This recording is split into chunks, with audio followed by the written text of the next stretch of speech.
E hoje eu estou no engenho Poço Comprido, estou muito feliz de estar aqui porque eu já conheci esse engenho já de livros, literatura.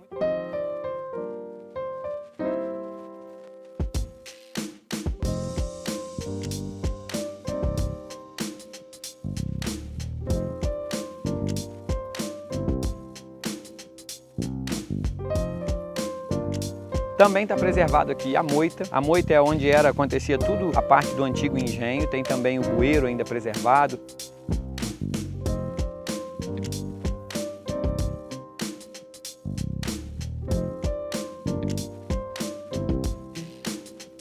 A gente acredita que tem um remanescente da senzala pelo espaço, porque lá nessa região, nessa área, tem ainda 2 ubaubá, que é uma árvore centenária.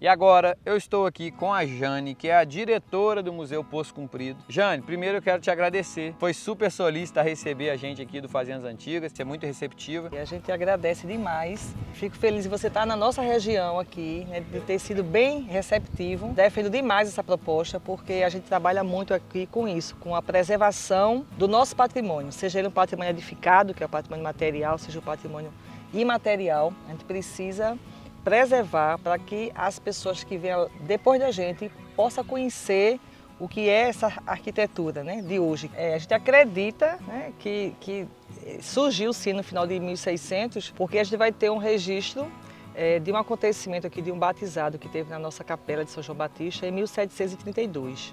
Ou seja, como a capela ela é mais nova que a casa, então possivelmente, a gente só não pode afirmar, né? Então a gente está aqui no Museu Poço Comprido, que fica nesse engenho aqui, é um engenho que é privado, e há um comodato com uma ONG, que é a Associação dos Filhos e Amigos de Vicência. Então aqui é um engenho quase que completo, digamos assim, porque ele tem capela, ele tem a moita, que é a fábrica, ele tem a casa, e a senzala há suposições, mas a gente não tem, de fato, ela na íntegra.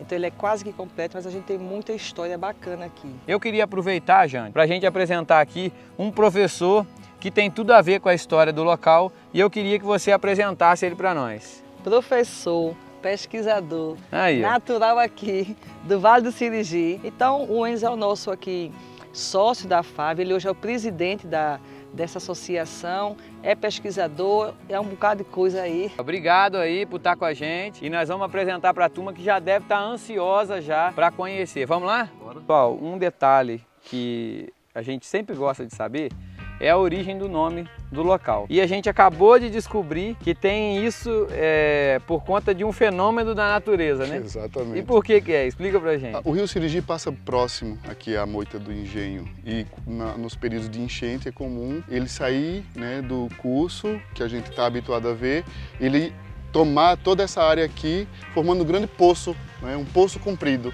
Então vem aí esse nome do, né, poço, essa do parte poço, todinha exato, fica alagada. Alagada. Então os moradores que moram na parte baixa, obviamente buscam refúgio no casarão. O engenho mesmo fica aqui, né? A gente dá essa denominação engenho todo o complexo por uma questão de hábito e quando se refere a casa grande, todo mundo fala só do engenho, mas o engenho é o dínamo, ficava dentro da moita, né, na casa de moenda, porque essa moita está dividida em 3 casas, a casa de moenda, a casa de caldeira e a casa de purgar. Então a cana chegava por ali, entrava na casa de moenda, fazia todo o processo de moagem, o bagaço era pego aqui embaixo, né, pelos carros de boi ou pelos banguês. Então esse caldo extraído corria pelo parol, né? O parol é aquela canaletazinha, né, que levava para a região das caldeiras, onde você colhia o caldo, esse caldo ia passar pelo processo de cozimento até chegar numa massa homogênea que depois vai ser informado num tubo, né, numa forma. Na forma de açúcar, isso, né? da forma de açúcar, que o pessoal chama do pão de açúcar, né? Aquela imagem emblemática da forma nos tabuleiros e tudo mais. Passava um período e depois, já na casa de purgar, o purgador, que era o responsável por estar observando esse processo de purificação do açúcar, ele, quando dava o ponto, ele tirava os tapões e esse mel escorria. Desse mel fazia-se a cachaça, que é uma característica do engenho, eram as mulheres que cuidavam dessa parte. Então agora nós vamos ali dentro mostrar para vocês o interior do engenho e vamos ver tudo isso aí que ele falou de perto ali. Vamos lá? E aqui, do lado de fora, você já vê, ó, que mesmo tendo sido feito um restauro aí, né? Feito um resgate aí do que se tinha, respeitou muito até a forma de se construir da época. A gente tem a entrada desse antigo engenho, né? Uma área que hoje está vazia, está parada, sem atividade. A gente tem essa área aqui no passado, que era uma área muito ativa, muito produtiva, e era aqui que se concentrava uma das riquezas aí dos senhores de engenho da época. Olha que lugar incrível! E eu falo isso, eu não sei se vocês conseguem ter ideia da grandeza disso daqui, pessoal. Mas dá uma olhada do meu tamanhozinho do lado dessas colunas aqui. Olha isso, olha isso. Que tamanho! Ó, olha eu do lado da coluna. E aí, você tem esse vão livre enorme com essas peças de madeira única aqui. Olha que estrutura incrível, né? Eu gosto muito de admirar esse trabalho feito com madeira. Talvez você que está assistindo a gente também gosta, também é um admirador dessa estrutura, né? Infelizmente, as paredes já estão prejudicadas, né? Isso aqui passou por um período também de abandono. Mas olha que estrutura, né? Que bom que eles conseguiram fazer aí um resgate, né, desse telhado para preservar o que se tinha.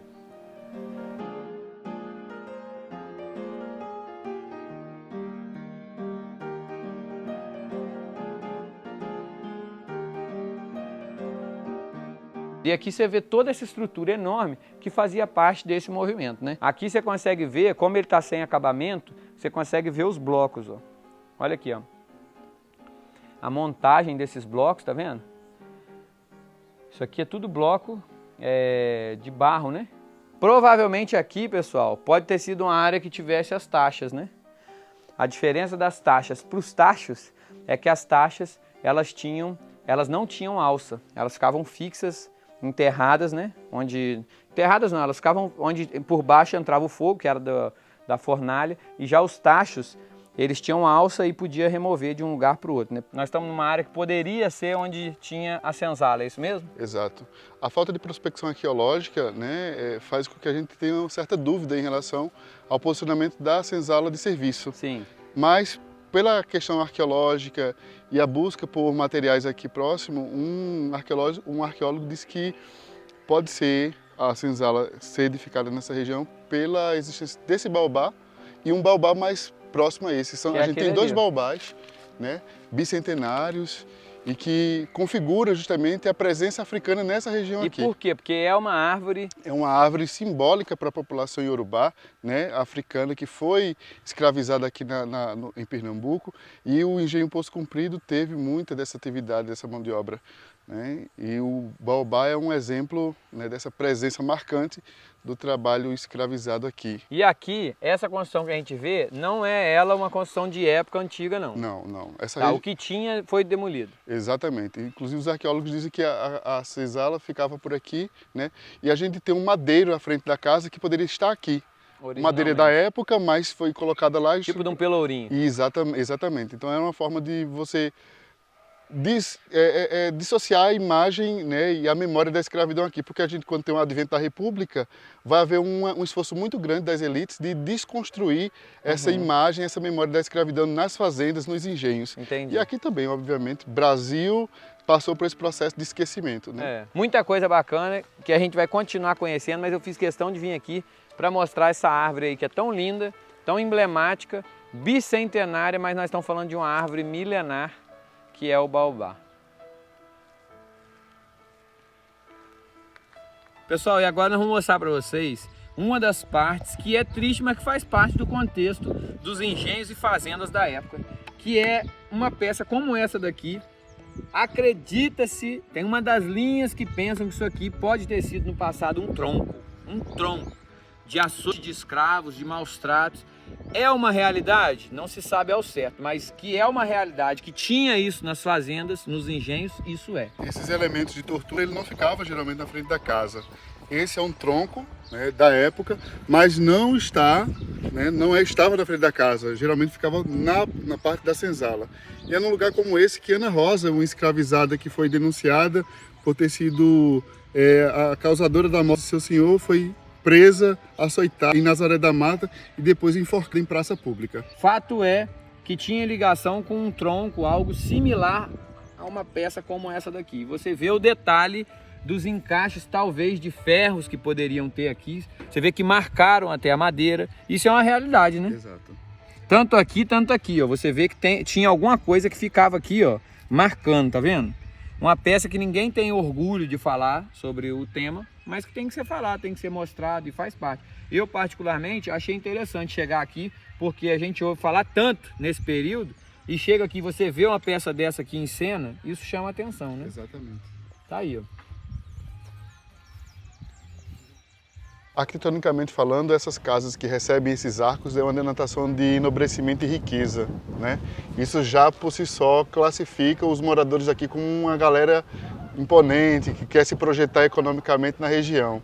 E a parte de baixo seria a parte das lojas, dos alojamentos, dos materiais e da senzala doméstica. Entendi. Então, essa casa apoiada em alvenaria, né, alta, ela tem a parte inferior destinada para a escravaria, né, da casa, e também do alojamento dos materiais. E o processo de construção e de uso da casa é que a gente vai vendo ela crescer, tanto para o lado direito quanto para o lado esquerdo, até se conectar a partir de um passadiço na capela, que tem uma característica arquitetônica diferenciada da casa.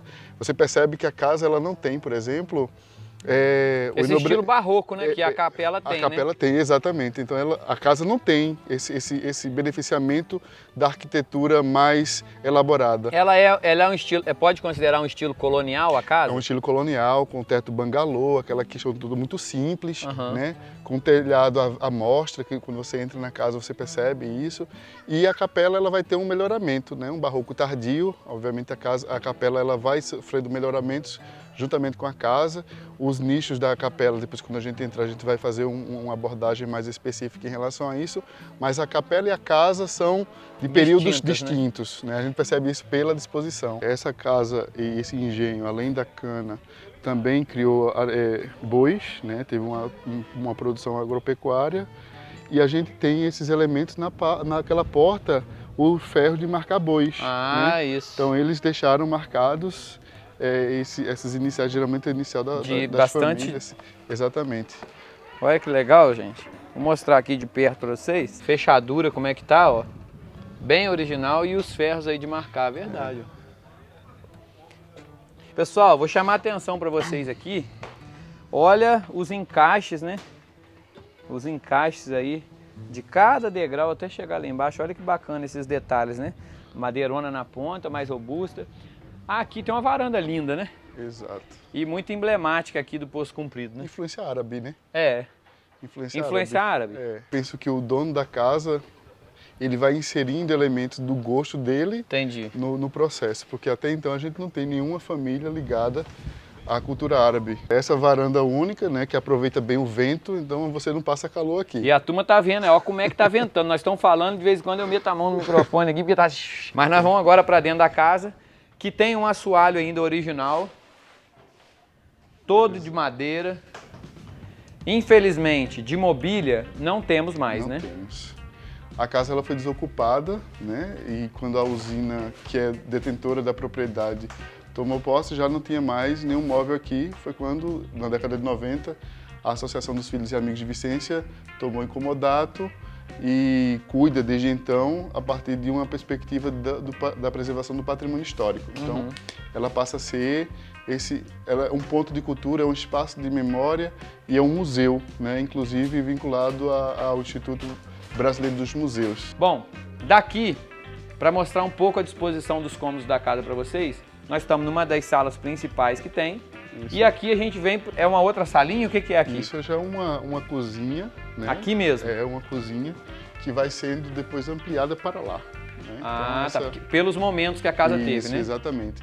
Aí a gente já tem quartos também, dormitórios, 2 quartos, né? Esse quarto inclusive tem acesso também. Sim, liga no outro, né? Isso, o que era muito comum na época. Exato, que é a mesma discussão, né? De reparação das questões do controle dos corpos femininos aqui dentro da casa.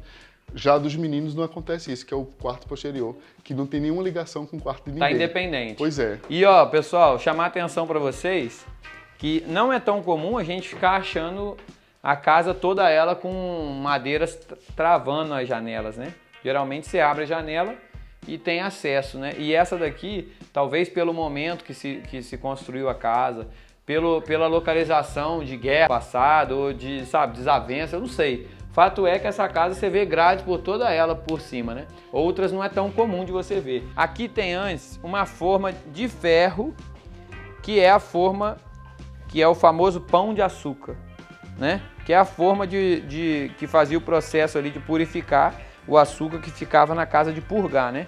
Ela tá ao contrário, essa forma fica na posição inversa à que tá, e por esse furo é onde sai o mel de furo, o famoso mel de furo, que já foi usado para fazer cachaça, já foi usado para dar para os animais e já foi comprovado que tem muito ferro nesse mel de furo, tá? Muito ferro. Mais um quarto? Mais um quarto. Que não tem ligação para lugar nenhum. Não tem ligação, né? Inclusive tem um armário aqui nesse quarto. Olha só. Parece despensa, mas é um armário de... De quarto mesmo. Isso. Que coisa mais chique, hein, gente? Um armário de canto. Pois é. Original. Olha aí que bonito. E esse acesso... Muito bacana. A sacadinha parece que foi feita só para dar um charme pro ambiente, né? E deu certo, porque que sacadinha mais bonita, gente. Aqui, o senhor de engenho tinha uma vista da área geral do engenho, né? Da área de atuação dos seus escravizados. Então, lá estão os ubá-ubá, provavelmente lá a senzala, aqui o engenho. Então você vê a visão privilegiada que se tinha daqui e da área toda, né? De plantio. Lembrando que na época, pessoal, não tinha toda essa vegetação, essa área verde que a gente vê hoje. Se você pegar fotos antigas via de regra desses engenhos, dessas fazendas, não tinham esse monte de árvore ao entorno do casarão, até por uma questão de segurança, porque podiam esconder pessoas nesses bosques ao entorno da casa. Então, geralmente, isso, primeiro que era uma área de plantio e segundo pela segurança. Então, isso era tudo aberto, você não via esse tipo de vegetação que impede a visão, não. Então, o senhor de engenho geralmente colocava a casa dele num local privilegiado para ele ter mesmo uma vista de toda a infraestrutura, de toda a área de atuação, da mão de obra trabalhando, né? E aqui, finalmente, a última cozinha, né? Exato. Você vê pela estrutura que é a última, mas é coisa antiga, né? Tinha um sininho aqui, né? Desses cachorros, obviamente que não foi feito para isso. Sim. Mas havia um sininho e aqui era o local onde se preparava a refeição. Engraçado, essa porta que não é porta, né? Que é uma janela. Ou no passado era uma porta? Não, sempre foi desse tamanho, pelo que os arqueólogos que fizeram mesmo? A restauração. Era uma porta que não é porta. É uma janela, um janelão. Um janelão. Pois é. E a despensa da casa. Aqui? Isso. Mas eu quero chamar a atenção para vocês, gente, para a largura dessas madeiras. Olha isso daqui, ó. Olha isso daqui, o meu pé, olha só. É maior do que meus dois. Olha isso aqui. Olha que tamanho de madeira, que tesouro, né? Isso é uma relíquia, cara. Isso é uma relíquia. Acaba nunca. A gente vai embora, você vai ficar aí pro resto da vida aí. E aqui a despensa. Era a despensa. A despensa e o fogão a lenha que ficava dentro de casa. Esse fogão foi feito de forma ilustrativa? Foi de forma ilustrativa. Existia um fogão, mas esse aí foi feito de forma ilustrativa para... mostrar como é que era, né? Exatamente. E é legal a gente mostrar também esse acesso. Esse outro acesso da casa aqui, né? Também um acesso original aqui? Também um acesso. Inicialmente foi modificado, né? Hoje é alvenaria. Exatamente. Inicialmente de outro material, mas depois da alvenaria. Inclusive, no processo de restauração, acharam por bem usar os marcadores que marcam os bois para dar uma característica maior, que parecem uns abanos, né? Em todo degrau tem um sinal. Tem uma marca dessa, né? Exatamente. Você está vendo o assoalho original e um detalhe para o que era comum na época, né? A casa toda ela sem forro, né? Então, um cômodo, você realmente não tinha privacidade alguma com um outro cômodo, né? Tudo que você falava, ouvia, né? Exatamente. E eu falo isso porque eu já tive a oportunidade de dormir em várias fazendas assim, e você fica só ouvindo os cochichos dos outros cômodos, né? É legal ter essa experiência aí, né? Tem um quarto chamado Cafua, que é um quarto mais reservado, que se colocava as meninas, né, quando chegava gente de fora. Né, vamos ver, vamos conhecer. É por aqui? Por aqui, isso. Esse aqui seria um quarto dos pais, alguma coisa assim ou não? Isso. Isso? Então a gente tem a janela. A gente, é o que eu falei, pessoal, a gente está sem as mobílias, mas você consegue ter uma ideia da disposição dos cômodos, ó, da casa em si, da estrutura. Perfeito. E a qualquer momento pode mobiliar a casa, né? Isso. E esses quartos pequenininhos, que era o local onde as meninas ficavam, se quisesse sair, tinha que passar, né, pelos cômodos dos pais. Realmente bem miúdo o quarto, hein? Quase uma alcova, né? Quase uma alcova, Quase né? uma alcova. Então... Tem uma janelinha pequena e de grade ainda por cima, né? Justamente visando essa proteção das donzelas, né? Porque a verdade é que os casamentos arranjados salvavam a família até muitas vezes, né? Muitos, geralmente, casamentos consanguíneos, né? Os tios casavam com para não sobrinhas, sair né? Fortuna da família, né? Era casamento endogâmicos, então assim, era preferível que os primos casassem com primas, tios casassem com sobrinhas, para que a produção e a riqueza se mantivesse na casa, na família. Né? E aqui ainda tem um outro detalhe original que é muito show de bola, que é um armário embutido da época. Olha aí, ó. Um armário embutido, olha os detalhes dele, ó. E aí quem olha de fora, por exemplo, já percebe a disposição do passadiço, e era por aqui que você ia para a capela, né? Os donos da casa indo para as missas, passavam por esse espaço e acessavam esse passadiço. Essa área aqui seria o quê? É uma área mais reservada para o militarismo, né? A gente tinha um quarto de arma, que está aqui, era disposto. Originalmente era assim mesmo? Isso. Então eles tinham essa reserva para espingarda, porque caçava e tudo mais, então tinha aqui. E proteção também, Pois né? E o acesso para a capela, né? O pessoal vinha de outras regiões, passava por aqui, então era muito fácil você perceber a movimentação nos caminhos. Então qualquer ameaça, o dono não hesitava, né? Não, de forma alguma. E aqui é interessante mostrar para vocês, nós estamos agora realmente num local que é raro. Justamente esse corredor aqui que a gente está, ele é muito raro, porque tinham outras fazendas, outros casarões que tinham também essa característica, como o Engenho Noruega, que ficava localizado em Escada.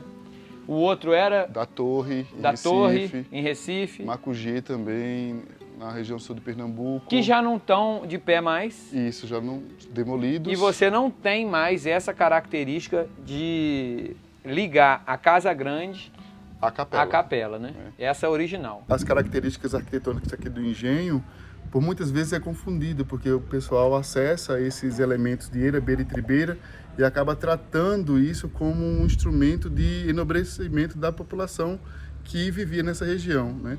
Mas a gente já percebe que isso não configura, de fato, um elemento para você falar da riqueza colonial. Hoje a gente já sabe que a eira, beira e tribeira era uma característica da arquitetura e isso não está ligado diretamente na estratificação social, diferente da produção açucareira. Na produção do açúcar você percebia que ali, quando decantava o açúcar, ali na casa de Purgar, que desenformava o pão, você percebia que o açúcar mais claro, um pouco mais escuro e até enegrecido, aí sim dava-se para explicar essa estratificação social a partir daquele elemento açúcar. Vamos conhecer aqui agora a capela, né? Essa área aqui... Essa área é uma área de circulação do capelão, né? A capela de Poço Comprido ela é disposta em 3 corpos.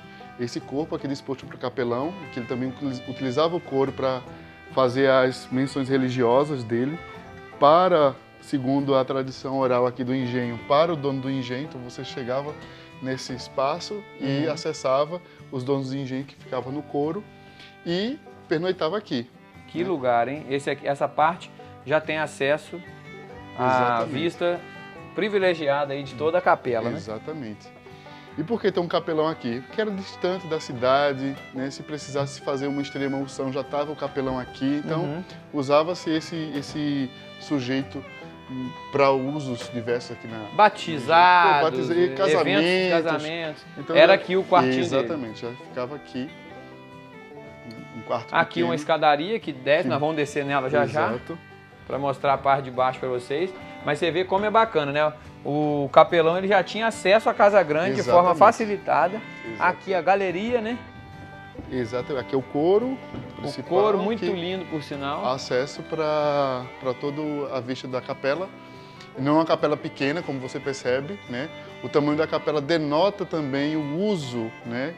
E a importância que ela tem para a comunidade local. Sim. Então pode ter sido muito utilizado por outros engenhos aqui, né? A capela muito grande, faustosa, o altar muito bem elaborado, né? De entronada a São João Batista. A ermida seria aquela capela que é no interior da casa, tá? Capela, para você ter ideia do que é, mas ela é uma ermida, que dentro da casa grande mesmo costuma ter um cômodo com um altar que é tido como uma capela. Não, aquilo é a ermida de uma fazenda, de um engenho, é uma ermida. Aí você tem as capelas. O que seria a capela?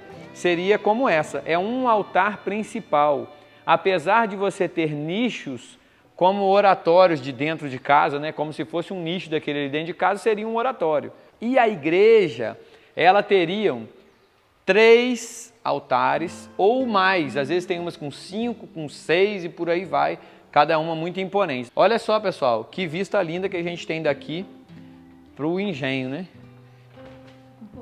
Um pôr do sol, já vai final de dia por aqui, mas olha que lugar lindo, né? Que Todo o Vale vista! do Sirigi.